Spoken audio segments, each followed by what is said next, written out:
This is PPD, the Philippine Podcast Directory, the one-stop list of podcasters in the Philippines. The PPD has brought a lot of podcasters and podcast titles together in one place. Our goals include bringing startup podcasts to a wider audience, forming a community of podcasters to raise the standards of Pinoy podcasting, and giving listeners a one-stop hub where they can find titles they might be interested in. The PPD also has its own podcast, The PPD Show, highlighting specific podcasters and podcasts in each episode to give listeners a glimpse of the people behind the mic. The PPD Show is on Spotify, Apple Podcasts, Anchor, and wherever you listen to podcasts. The Philippine Podcast Directory can be found on Facebook and Instagram. If you have a podcast and would like to be included in the list, please send us a message and we would love to add you to our list and welcome you to our community. This episode is sponsored by Podmetrics. Podmetrics is a platform we use to get all of the data we need for our shows, from who listens to us to where they are. If you want to start using Podmetrics, visit podmetrics.co and use the code DMTGShowPod. Again, that's podmetrics.co and use the code DMTGShowPod.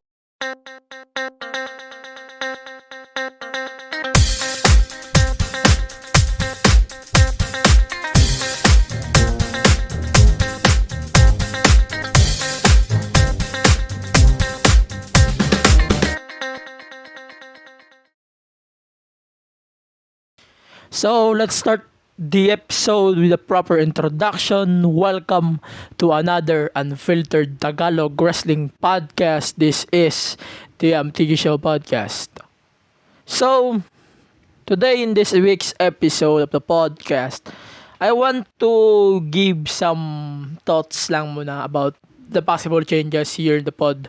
So ngayon, simulang episode na to ngayon, I'm not going to take notes from every fucking episodes of the show.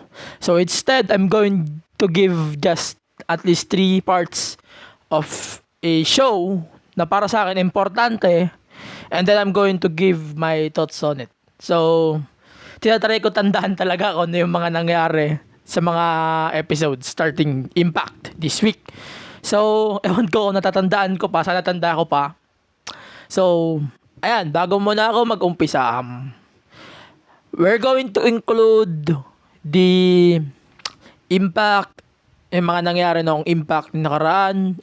Siyempre, NXT, AEW. I'm not going to include the late night Dynamite. Because that's ridiculous in my opinion. Ayan. So, yung late night, hindi ko nasama.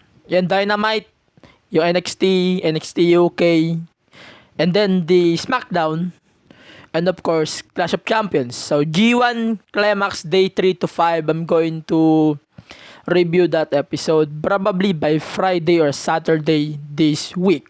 Napakadami ko pang inaayos. So, ayan. Yun na lang muna ang updates for the podcast. So, changes nga. Kaya na sabi ko, I'm going to give just 3 details on it and then I'm going to discuss it with you guys. And meron din akong bagong segment, syempre that's the top question segment. Pero ang tanong natin ngayong linggo is, what is your best Hell in a Cell match ever? Mamaya babasahin ko yung comments makalipas noong pagkatapos na lahat na. So let's start the programming with Impact. So, in-announce na rin ng Impact recently na RBD and Katie Forbes is now no longer working with Impact Wrestling. So, parang in-announce siya last week na wala nang contract sila RBD saka si Katie Forbes. Ang huling appearance ni Kitla dito is yung penalty driver ni Sami Callihan, si Katie Forbes doon sa ring. Yun ang huling appearance nila, if I'm not mistaken. Correct me if I'm wrong. So, ayan, yun ang huling nilang appearance sa Impact. And RVD, I don't know if totoo, pero maybe papunta na siya sa WWE to return I don't know about the full details of it. Abangan na lang natin pag meron nang nagsalita about that stuff. So that's for Impact, and I don't know what's going on in Impact right now aside dun sa Eric Young storyline na gustong-gusto ko yung story na yon. Putang ina. And yung sa TNA Heavyweight title kay EC3 and Moose. I love that storyline. So that's a plus for me. So nagtataka nga pala kayo bakit walang Raw ngayong linggo. So check my latest episode. Bago to, yung episode number 22.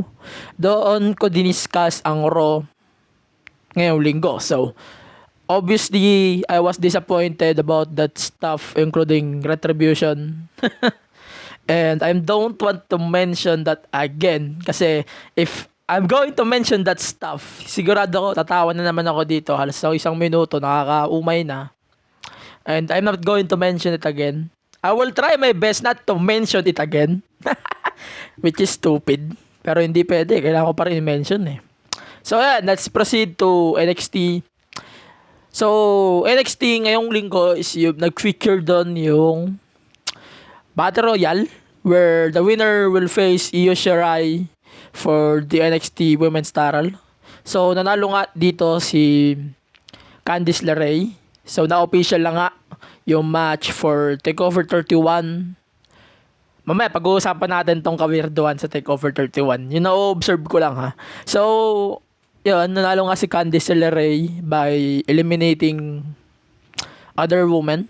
Ang huli niya na-eliminate doon si Shotzi Blackheart, our Filipino wrestler right there. And wala naman ako side comment. Basta ang akin lang, as long as they can give match-ups na maganda talaga compare sa main roster, I'm good with it. Sino pa yung mga yan? Kahit sino pa. Basta maganda talaga yung booking. Unlike this main roster booking nowadays, especially Monday night. Monday night is just a clusterfuck right now. And SmackDown is like a hamburger, cheeseburger thing that we can get anywhere. Especially anywhere. Basta anywhere. Putangin na.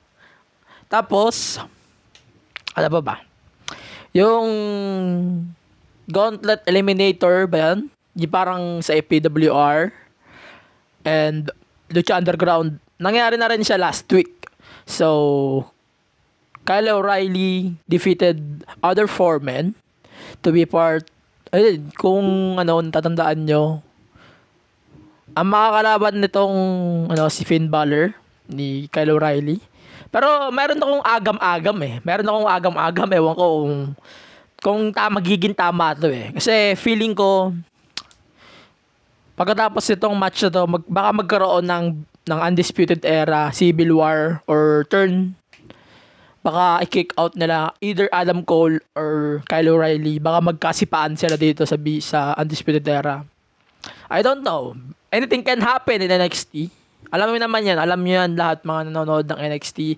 Anything can happen in their show. Unlike main roster, NXT, kaya pa nila magbigay ng surprises kahit hindi naman ganong surprise. Pero they can give surprises. Ayan. So, I'm not going to shout anymore kasi nakakairita pati. So, next natin, I want to address something nga pala. So, NXT TakeOver 31. On my first una ko nakita na show pala is named NXT TakeOver 31. Unang tingin ko talaga, tawa ako ng tawa. Kasi ako, as a fan, nasanay ako na may takeover. Tapos, example, Blackpool, takeover na location, takeover na in your house, takeover na may team. But ito numbering. Ano to, WrestleMania? Ako, nasanay ako na talaga, may tagline talaga eh. Kaya parang nakakapanibago at nakakagago rin at the same time. Seriously, nakakagago. So, let's proceed na. NXT UK, madami pa tayo di-discuss. So, NXT UK takes place on Friday morning, early morning actually. Yung headline nila dito is Kaylee Ray defeated Piper Niven to retain her NXT UK Women's title. And then, announced na din yung match cards of the Heritage Cup. Paano yung magiging ikot ng Heritage Cup matches. Actually, I don't have notes kasi di ko pa tanda lahat. Pero sure ko, yung isa sa mga matches doon is Alexander Wolf and Noam Dar versus excuse me. Alexander Wolf versus Noam Dar. Tapos ang referee ay si Pete Dunne. Yun ang sure ko talaga. Tapos this week's episode din, magkakaroon din ng parang triple threat eliminator match or stuff like that.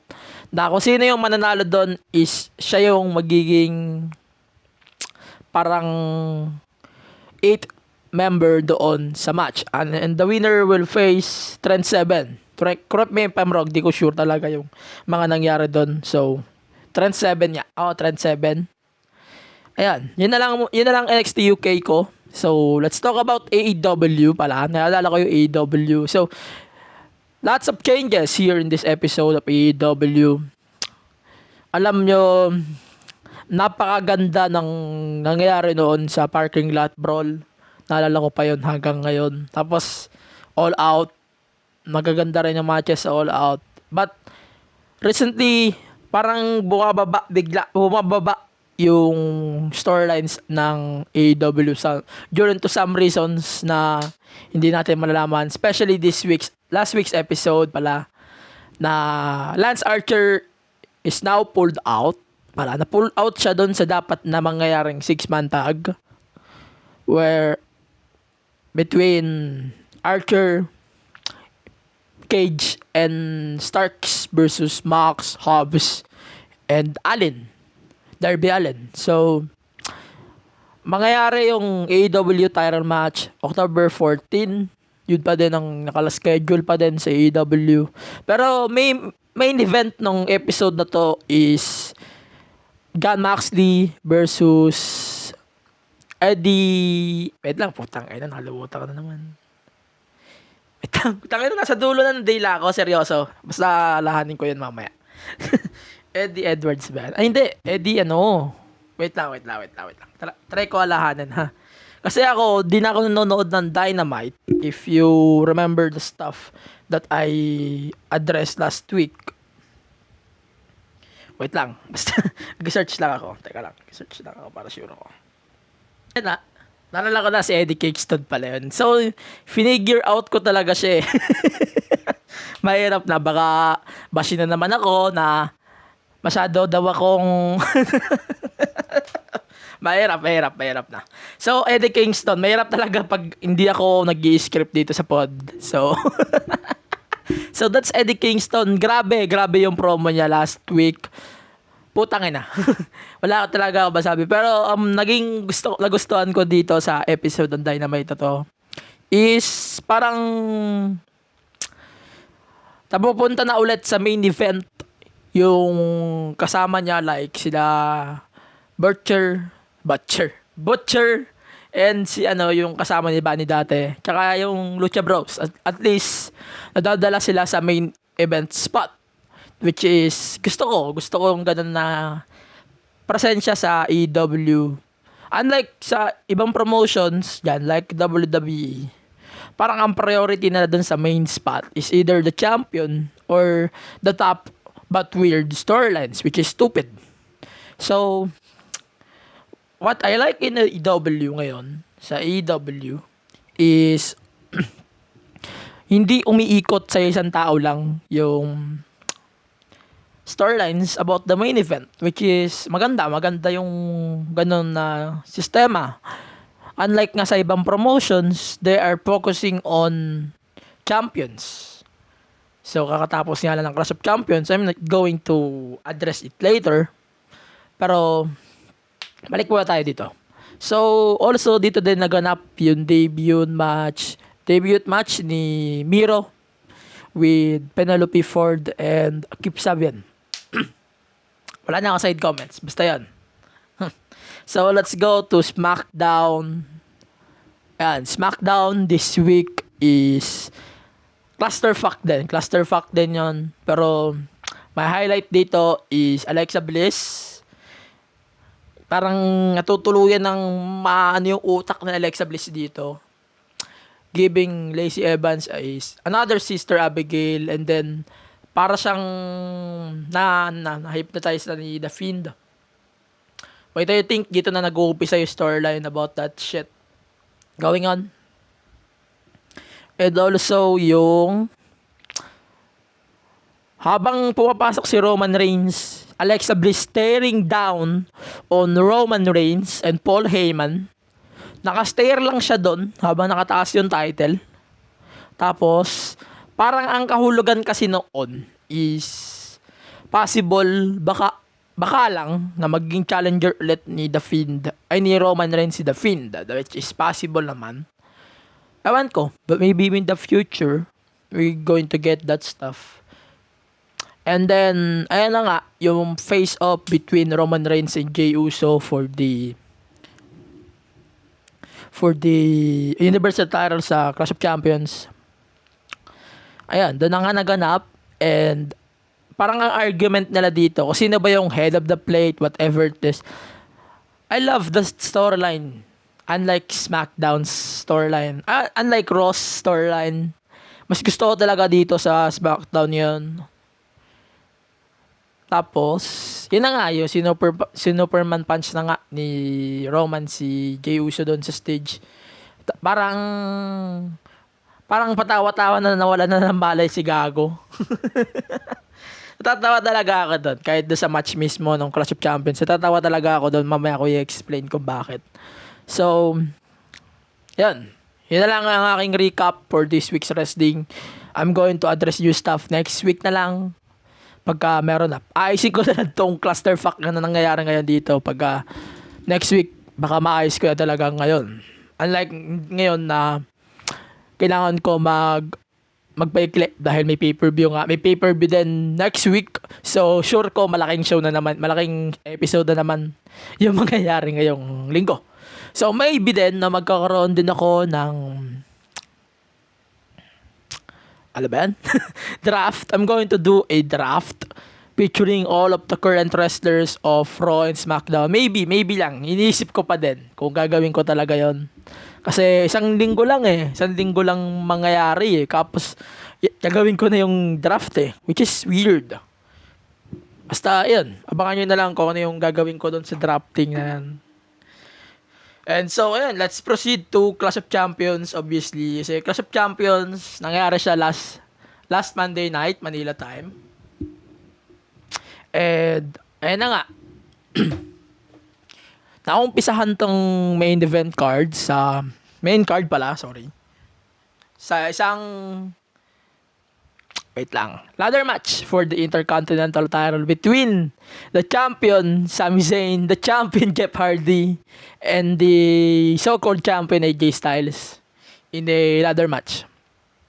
So, ang una kong naisip agad dito is napakataba na utak dito ni Jeff Hardy. Napakataba ng utak ni Gago eh. Yung naglabas siya ng handcuff. Feeling ko na talaga agad na mananalo talaga to si Gago. Yung handcuff na nilagay sa tenga ni Jeff Hardy, putang ina, sakit sa tenga doon, puta. Alam ko na agad na mananalo si Gago doon eh. So, tapos, yung kay AJ Styles, yung munti ka nang mapasok yung handcuff sa ladder. Pero take advantage pa rin ni Sami yun. Tapos, ayun na nga, nanalo na nga si Sami Guevara, putang ina, Sami Zayn. So, ayan, nanalo na si Sami dito. And, I love it. I love the match. I love the IQ ni Sami Zayn dito. IQ 400 may get. Yun talaga naisip ko dun. Seryoso, ang utak talaga ni Sami dito sa match. No doubt. Mamaya i-explain ko yung scores. So, next thing is the Raw Women's title between Asuka and Zelina Vega na dapat nasa kick-off show. Pero, binato na lang nila sa main card due to some reasons. na hindi nakapag-compete si Nikki Cross and Nia Jax and Shayna Baszler due to not medically cleared. So, that's the note from WWE. So, the Raw Women's title match is very short, napaka-ikli. Parang si Zelina Vega, ang ikli. Ang ikli ng match, sobra. Wala pa siyang 6 minutes, so expect ko na rin na nakakadismaya yun. Pero inasahan ko na mas maganda yung mangyayari. Naasahan ko na maganda kasi magaling talaga si Zelina. And para sa akin, she is one of the best talkers and sana wrestler din. Pero hindi yun ang nangyari Parang ang nangyari dito ka lang, sipa-sipain mo lang ako. Tapos, that's it. Ganun lang ang nangyari. Wala tayong magagawa. Buhay yan. Wrestling yan So, ang dali lang tinalo ni Asuka si Zelina Vega dito. And then, let's proceed to the United States title. Nothing fancy about this title match. Gusto ko pa din, pero same scenario, same result noon sa Payback. Ganon ang nangyari dito sa Clash of Champions. No other comments. That's it. No special. Walang special dito sa match. Just same result, same outcome, same bullshit. That's it. Yun lang. Yun ang talaga napansin ko. So, the Raw Tag Team titles, pasensya na ako. Kasi napaka-ikli. Hindi naman napaka-ikli. Pero parang napansin ko na feeling ko talaga si Garza and mananalo dito sa match. Parang yun talaga ang call. Or I'm not sure pa. Pero ang sinasabing call dito is retain pa rin. Pero hindi ganun kaikli. Napaka-ikli kasi nung match dahil nag-X na yung referee. They called AX dito. And then, nandun na sa labas si Garza. Si Andrade na tumuloy. So, big disappointment yun para sa akin. And, yun. So, let's proceed to the SmackDown Women's title na clusterfuck. Napakaganda talaga ng promo ni Bayley lately. Parang nakakalimutan ko talaga na naging face si Bayley dahil dito. So, yun. Parang nalilimutan ko talaga yung face run ni Bayley. Since noong nawala nga yung team nila Sasha and Bayley, nakakalimutan ko talaga na naging face si Bayley. And ayun na nga, lumabas nga si Asuka, nagpa-open challenge si Bayley. And syempre, napaka-ikli nung match na yon, clusterfuck as usual. And lumabas si Sasha. Yun lang. Tapos, inassault niya si Bayley with a chair. So, yung prediction ko noon na possible na maging Hell in a Cell match, ito, Bayley versus Sasha, is possible. Napaka-possible talaga noon sa akin. Oo. Pero, and then next, the WWE title. One of the weirdest and shittiest ambulance match that I have ever seen in my entire life. Napakaganda, pero maganda, pero hindi yung dalawa nagdala. Nagdala yung mga backup na Drew McIntyre. I know they are part of the storyline, but the match itself is dumb. Ayan, andyan si Big Show, andyan si Christian, andyan si Shawn Michaels, andyan si Ric Flair. I know those crap na inassault ka ni Randy Orton, but in the same way na nagkakandaan ako na parang sinabi ko, Orton deserves this bullshit. But in the end of the day, ang pangit po ng match-up itself. Wala talaga, napangitan talaga ako. So, wala tayong magagawa. That's it. And then, the Universal Heavyweight title between Jey Uso and Roman Reigns. I know, folks, napaka-ikli ng laban na to. Hindi naman sobrang ikli, pero parang nagbibigayan talaga yung dalawa dito. I know na alam ko na agad nung una pa lang na they can magkakasundo talaga yung dalawa since kasin nga to, parang they can execute moves over and over nang hindi nagbabotch. So maganda yung match konti. Di ako masyadong nagandahan lang sa naging outcome. Obviously, reasons. Para maganda story na. I love the storyline wise. I love this story. Sana maganda pa yung mangyayari. And sana rin mawala na yung malat ko. For real, namamalat na ako ngayon. So, iiklian ko na lang. So, napakaganda noong Universal Heavyweight title match between Roman Reigns and Jey Uso. And that's it. That's it for the I'm going to give my scores before na ako lumayas dito. Saka na ako ulit gagawa ng 1 hour reviews. Napakahaba kasi ng mga recent uploads ko na 1 hour 1 hour and 12 minutes. Napakahaba. Ngayon, di talaga. Sinubukan ko talaga na iklian yung mga episodes na tong pod. So, let's recap the scores. IC title para sa akin, 4-5, napaka-utak talaga ni Sami dito. Sami Zayn is the MVP right there. No doubt. Sami Zayn is the MVP of this match.